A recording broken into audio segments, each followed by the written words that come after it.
What up, what up, what up, what up? It's your boy BC.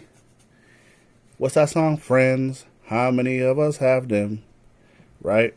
That song, Friends. The ones we can depend. Anyways, this one's about. It's another rant. Another one. Yeah.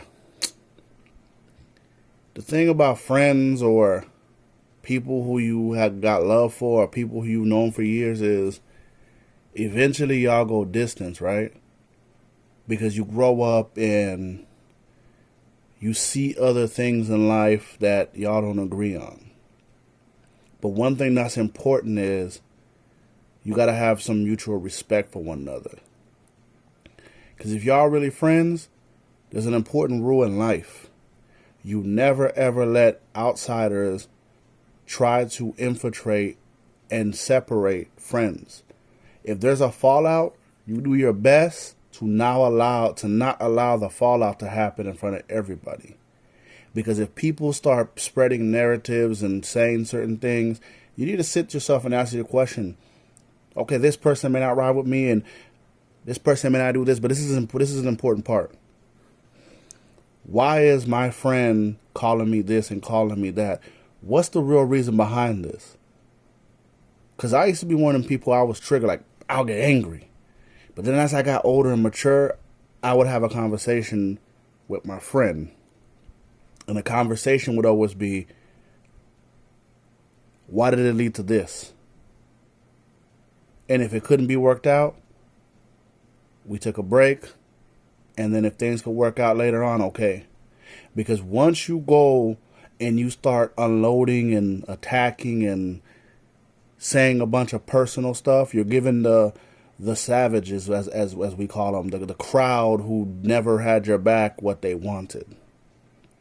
See, in life there's people who are not your friends who will stab you in the back. That's different. But there's people who you've been riding with for years. And yeah, you may have changed. You may have had different ideas on how to run your stuff. But at the end of the day, before both people let others separate them, ask yourself this question. Why did my friend change? Or B, why does my friend not understand what I'm trying to do? See, when people come on a platform and when people come on platforms, not even platforms, just in general in life. I remember there was a situation where someone tried to separate two people that I knew, and the person was like, such and such person said this about you. And luckily, they chopped it up and they found out it wasn't true. But if you if you don't listen to everything and you take what someone says as word and you jump out the window, you are now in a beef that you don't have to be in. That's why sometimes it's best to just ignore certain haters. And when it comes to certain friends, especially the ones who are close to you, benefit of the doubt is where it needs to be. See, we get angry when we hear things and we see things that we think hurt. And then we sleep on it and we allow ourselves to process everything. What's going to happen is people who don't like your friends is going to make videos and try to get you to attack. Read comments. And what I mean by comments is not just on pages. Listen to what people say in real life. Listen to what people say when you're having issues with somebody. If they're really down with you, wouldn't they say, hey, man, y'all need to probably just work it out and see if it could work out. If it can't work out, then keep it moving. Instead of saying go to war. At the end of the day, you and the individuals make the final decisions. But if they're really friends, then they would understand that friendship comes before business in some situations. There's going to be a difference of opinion, and both people have to understand. If it's a miscommunication or a misunderstanding, that needs to be fixed. Because once you let a narrative come out, once you allow that dark cloud to roam around the friendship and rain starts falling on both of y'all heads and lightning starts coming after you, now you will transform into what you didn't like. You will become the people who you didn't like a year ago. And when you look in the mirror, you will be stressed, you will be angry. You don't want to make enemies with people you don't have to make enemies with. And if it doesn't work out, well, sometimes you got to move on. As long as you don't have to be enemies with people. So, what's that saying? Let's be friends. Well, to be an actual friend, you have to have understanding. To be an actual friend, you have to have respect. To be an actual friend, you have to have communication. To be an actual friend, you have to not allow the birds to inject their poison into your mind.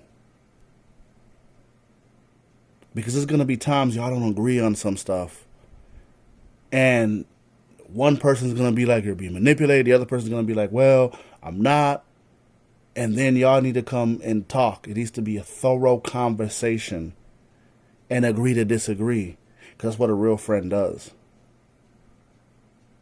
The worst thing that could ever happen, because I have a lot of regrets in my life. I've lost a lot of good friends. I made some stupid decisions when I was younger. And the worst thing that could ever happen is once you allow people to see you mentally break down in any capacity, you can't take certain things that you say back. Because the one thing I've realized is that when individuals have fallouts, they're usually more ruthless to the people who used to be cool with, because in their mind, it's like a family member stabbing them in the back, and they say some of the most foul things, worse than their enemies. That's why before you jump out the window, allow yourself to make rational decisions. You can call a person a friend, companion, whatever you want to say. If you've known someone for a while, 3, 4, 5 years, then give him the benefit of the doubt for the time being. If it doesn't work out, keep it moving. Because once it spills out in the streets, once war starts, y'all all look bad. Y'all all look like hypocrites. It ain't cool when a family's fighting. The family's not always gonna agree on everything. But at least the family gotta agree on some stuff. Alright. Y'all have a good one.